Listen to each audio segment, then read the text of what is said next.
All right, so did you know that elderly Americans lost $28.3 billion to scams? Yeah, that's a big number. So let's go over some of these scams. And the overall warning is when somebody contacts you, make sure it's not in a pressure situation that you make a decision. This is a limited time offer, I need it today, or at least give me your credit card number to hold it, or give me your social security number.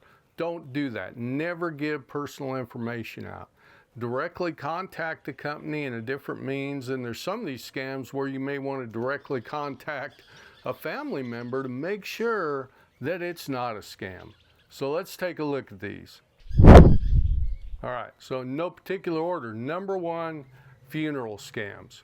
Now, a funeral scam is when you put an obituary in the paper and these people read it and then they'll contact you acting like they're from the funeral home or something like that and say, hey, there were additional fees or there were debts that your loved one didn't pay that need to be paid up immediately.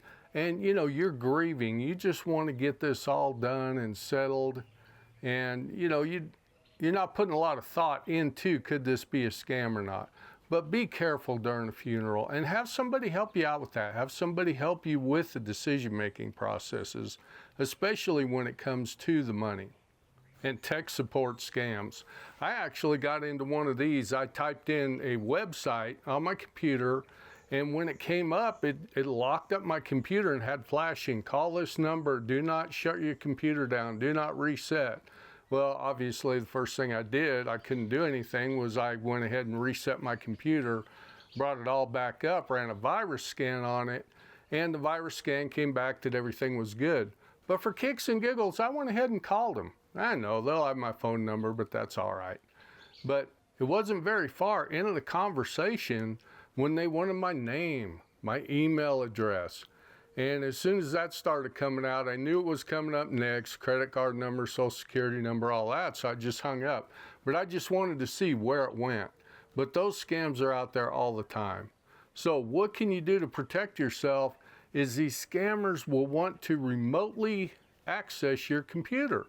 Well, once they remotely access your computer, they really can take a look, if they're good enough, they can take a look at your passwords, at your accounts, your history. They can pull all that personal data off of your computer.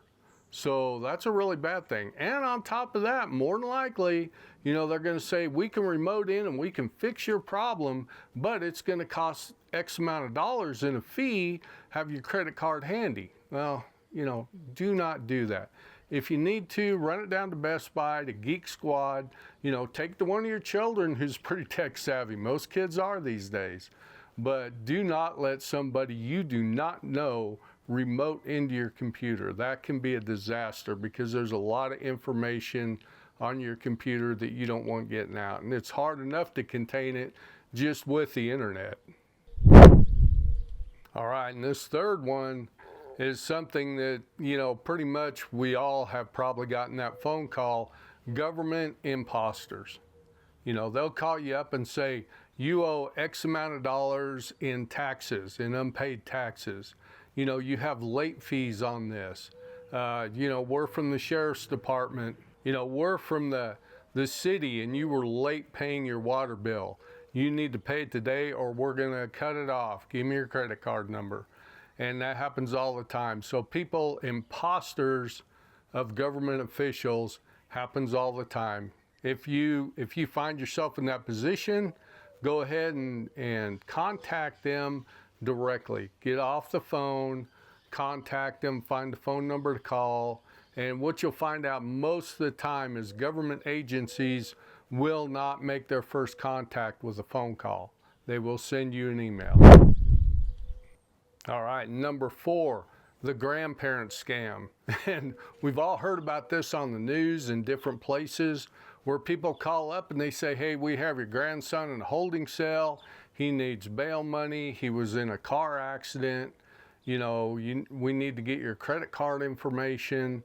Or they act like, I'm here with him and he's trying to tell you, he asked me to call you and say that he needs $200 sent. And a lot of times that'll just be a bunch of BS.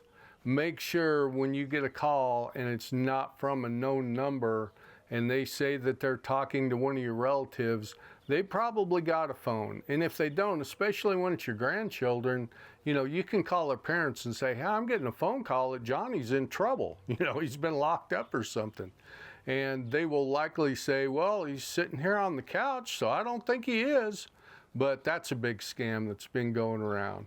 And number 5 are the internet scams. And those can be pretty sophisticated actually, because you've got all the AI stuff going on now, and they can target you by your social media, what you do on social media and the presence you have on social media. And these normally come in the form of an email or something like that. But they are pretty predominant, and when you click on that link, one of two things is going to happen. One, it's going to install a virus and get some of your personal information. Or number 2, it's going to lead you up to, here, I need money, pay me this amount, send me a gift card. That's a big trigger. I've never had anybody ask me to buy them a gift card, but that seems to be a big trigger that it's a scam, or they'll say, well, you can pay me with a gift card. Yeah, let's not do that, folks. Okay. And number 6, investment scams. Yeah, believe it or not, people will lie to you to get you to invest in their company or their stock or whatever they're doing. And all of them are the same thing. There's no risk, 0 risk in this, but we're going to double your money in a month. We're going to triple your money in a year. Something like that. And they're trying to get you to invest in that. Hey, there's no free ride. And when it comes to your retirement dollars, there's no shortcuts. So always talk to a financial advisor or somebody you trust very well to let you know that, hey, I don't think I'd do that. And again, I'm not a professional, I'm not a financial advisor, so always talk to your financial advisor when you're doing things like that and when you want to change direction in your investments. And believe it or not, something that's out there, number 7, check fraud. Yeah, somebody will go into your mailbox and they'll take your mail, they'll peel it all open, find a check, take a digital photo of it, and you can do just about anything on Photoshop nowadays.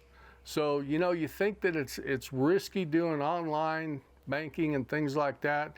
Nothing is risk-free. But check fraud is a big deal because they can change the payable to, they can change the amount of the check, and that, believe it or not, is still going around. So keep an eye out for that. If you see something in your bank where you wrote a check and it doesn't match the amount or who you paid it to, you need to be calling your bank and putting a stop payment on that check pretty quick.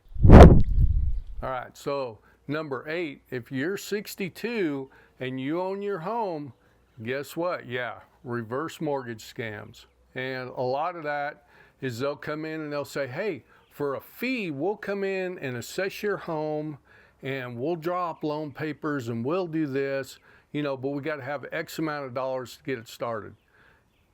You know what? They'll go as far as giving you loan documents. Yeah, just to get your information, to get those fees, and then guess what? When they give you the check bounces at the bank.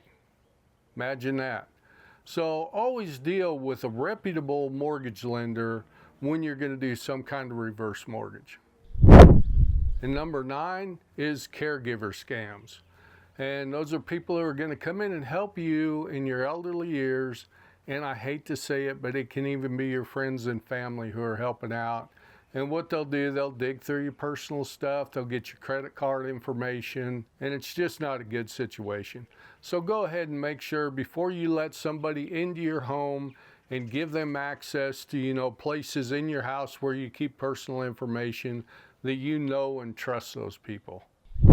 And number 10 is sweepstakes scams. Well, that one kind of surprised me when I was doing my research, that they're still pulling scams off about sweepstakes. Well, of course, what they'll say is, hey, you won $15 million. But what we need you to go ahead and pay these taxes or pay these fees or whatever it may be before we can release that check to you. So have your credit card handy. don't have your credit card handy. Make sure you get some kind of written invoice. Make sure it's legitimate, because like I said, I was just amazed that there are still sweepstakes scams out there. So I know I probably missed a lot of scams and a lot of ways that these scammers will get you. So do me a favor, if you got value out of this video, go ahead and push the like button and leave me a comment about the people you know who may have been scammed out of some money or tried to be scammed out of some money. So let's have a great day and watch this video next.